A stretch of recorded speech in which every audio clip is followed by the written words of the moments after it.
Deep in the wilderness of Tanzania, the Hadzabe Bushmen live with nature, not just in it. With no supermarkets, fast food, or even farming, their way of life depends entirely on the land. In this raw and eye-opening episode, we follow the Hadzabe as they show us what true survival means, eating whatever they can find to push back hunger. When the bush is your only grocery store, you adapt or go hungry. That's why you'll see these incredible people tracking wild animals, digging for edible roots, roasting small game over a fire, and even foraging for fruits and plants that most of us wouldn't recognize, let alone dare to eat. But this isn't just about food. It's about Hadzabe women in the wild, hunting techniques of true hunter-gatherers. Discover the remarkable strength and wisdom of Hadzabe women as they demonstrate ancient hunting and gathering techniques passed down through generations.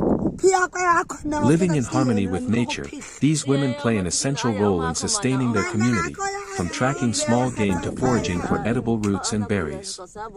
Experience the daily life, survival skills, and resilience of one of the last true hunter-gatherer tribes in Africa. Step into the heart of the Tanzanian wilderness and experience the Hadzabe tribe's morning like never before. Watch as they prepare and enjoy a traditional wild breakfast using age-old techniques, fresh forest ingredients, and the spirit of community.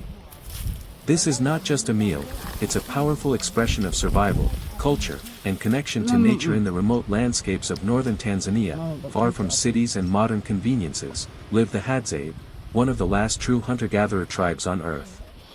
While the men are often seen with bows and arrows chasing down game, the women of the Hadzabe tribe are equally impressive in their own right. Showing off ancient hunting and gathering techniques passed down for generations. Armed with digging sticks, sharp instincts, and deep ecological knowledge, these women head into the wild in search of edible roots, tubers, wild fruits, and even small animals. What makes their approach so captivating isn't just their skill, it's their attitude. They move through the bush with confidence, laughter, and a strong sense of community. They joke, tease each other, and even sing as they work, bringing humor and joy into the harsh world of survival. It's this fusion of practicality and playfulness that makes watching them both educational and deeply entertaining. Every movement, every gesture tells a story of resilience, tradition, and a deep connection to the natural world. These women aren't just surviving, they're thriving in one of the most untouched ecosystems on Earth. Their knowledge of medicinal plants, animal behavior, and edible species is unmatched, and all without any formal education, just pure, lived experience. In a world where modern life often pulls us away from nature and community, the Hadzabe women remind us of a deeper truth.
A day in the wild, honey hunting with the Hadzabe Bushmen.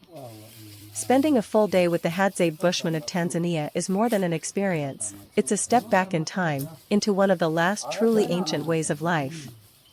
And among their most cherished daily rituals is the honey hunt, an incredible journey deep into the African wilderness in search of nature's golden gift. Sunrise morning in the savannah. The day begins at sunrise. The air is crisp, and the village slowly stirs to life. There's no alarm clock, just the calls of birds and the rustle of leaves. The Hadzabe men prepare for the hunt with bows, arrows, and simple tools. No GPS, no maps. Their guide? A tiny wild bird called the greater honey guide, known for its unique relationship with the tribe. This bird sings a specific call and flits from tree to tree, guiding the hunters toward hidden beehives. In return for its help, it gets a share of the honeycomb, usually the wax and larvae. Bow and arrow tracking the hive. The hunt is physically demanding. You follow the bird's song through dry savanna, rocky hills, and thick brush. The Hadzabe move with quiet confidence, reading the land like an open book. Tracks, scents, tree scratches, insect sounds, every detail holds meaning. When the hive is found, it's often high up in a baobab or tree hollow. Without hesitation, the men craft a fire torch and climb barefoot, smoke billowing upwards to calm the bees. Harvesting honey the hard way. What comes next is a mix of courage and precision. With bees swarming, the Hadzabe extract chunks of dripping honeycomb by hand, often enduring stings with little complaint. It's raw, wild honey, sweet, smoky, rich, and unlike anything from a store. They share it right there under the tree, laughing, resting, savoring. Everyone gets a taste, elders, young hunters, even the children who've come along. It's not just food, it's fuel, tradition, and a source of pride. Living with the land. The rest of the day is spent walking and foraging. Sometimes, they find more hives. Other times, they gather roots, tubers, berries, or hunt small animals. Everything is used. Nothing is wasted. Sitting by a fire at sunset, the honey gathered that day is sometimes mixed into a simple dish or shared again with nearby families. There's singing, storytelling, and quiet reflection.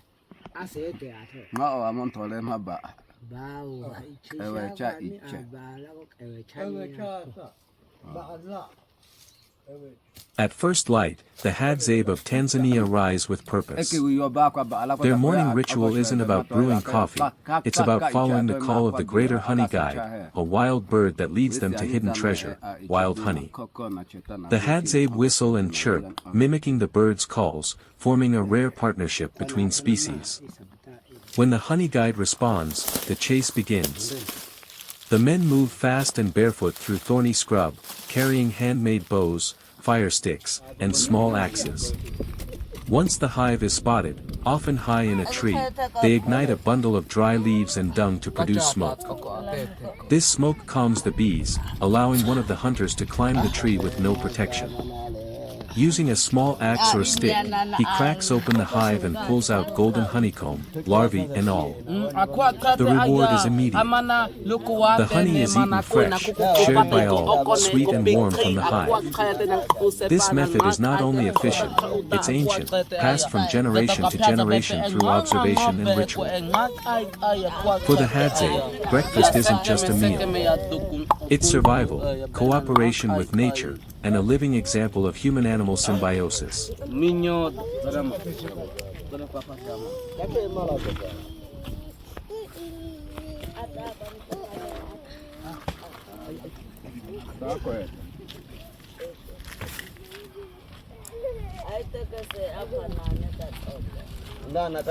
A full day of honey, side by side with the Hadzabe. 1. First light, 5:30 a.m., waking to wing beats. Dawn in the Lake Ayasi Basin is violet blue and cold. The Hadzabe fires have burned low during the night, and all that remains are faint red coals in shallow ash pits. Long before the sun edges over the acacia tops, you hear the first click-toned whistles the bushmen trade with a feathered ally, the greater honey guide, indicator. Chick chick chee chee chee. That teasing chatter cuts through the hush and every hunter's head lifts. The bird is announcing it has found a hive, now it wants to hire humans to break it open. 2. The pact with a bird, 6:15 a.m., setting off. No written contract is older than this pact. The Hadzabe give the honey guide the wax and leftover comb. The bird gives the tribe calories they cannot reach without rope ladders or axes. A quick breakfast of baobab fruit pulp and a swig of smoky water from a goatskin bag, and the party of 4 men, 2 boys, and a grandmother, the clan historian, slips into the thorn scrub barefoot. Gear, a single stone-headed axe, 3 sinew-backed bows, a tinder pouch of dried grass, and little else. Navigation, entirely by ear. When the honey guide flits ahead, it pauses on a branch, flutters its wings, and calls until the men catch up. If the humans dawdle, it sulks and disappears. 3. Trail craft, 7:30 a.m., reading invisible ink. While following the bird you learn to read an alphabet most outsiders never notice. Sign what it means. A fresh scratch spiraling a baobab trunk. Honey badger tried that hive last night, bees still angry. A damp ash ring at a tree's base. Another Hadzabe clan harvested here 3 days ago. A faint hum at ankle height. Wild apathy scouting new nest sites. The hunt is a moving classroom, children are quizzed in real time. Miss a clue and an uncle taps your shoulder, repeats the click-click for look again. 4. First harvest, 9:45 a.m., bees, smoke and stings. The honey guide finally circles a weather-cracked baobab.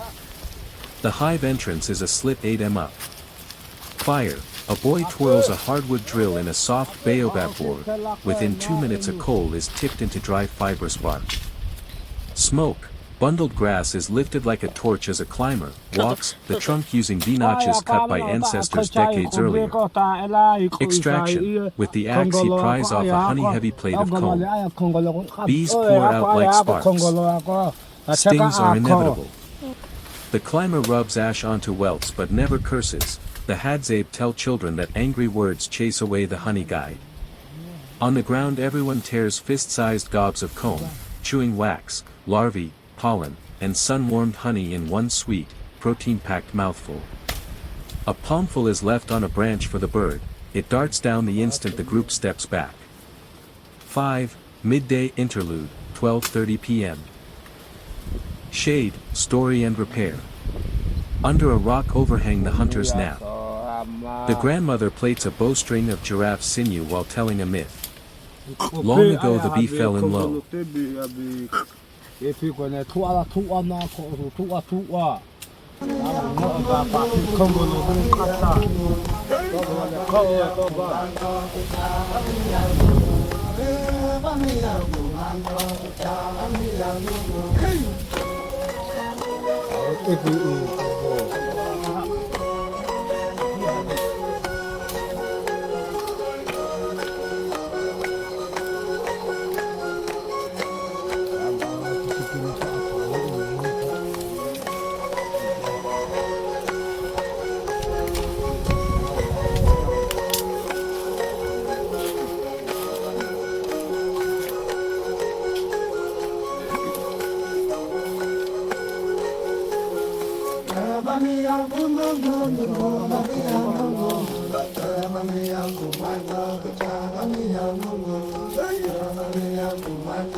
Wahab.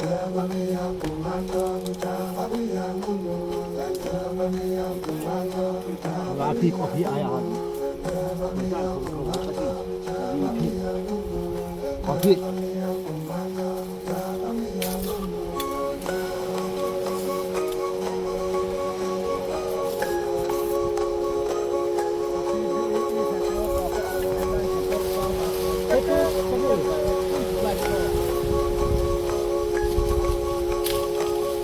Kopi hari.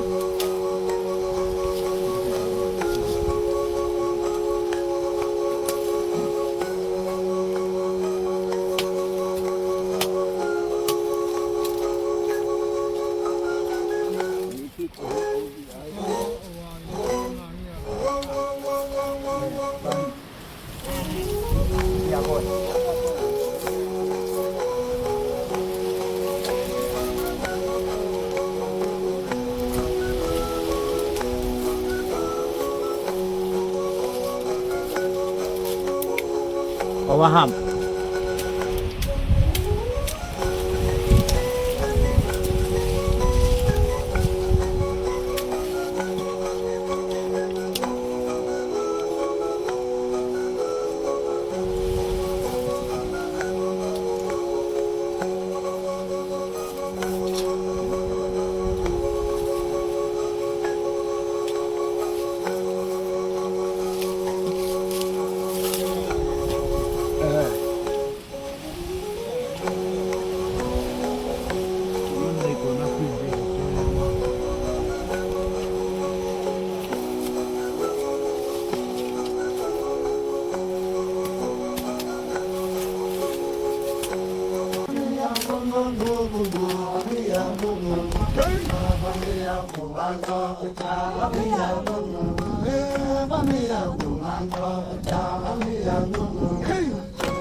Ini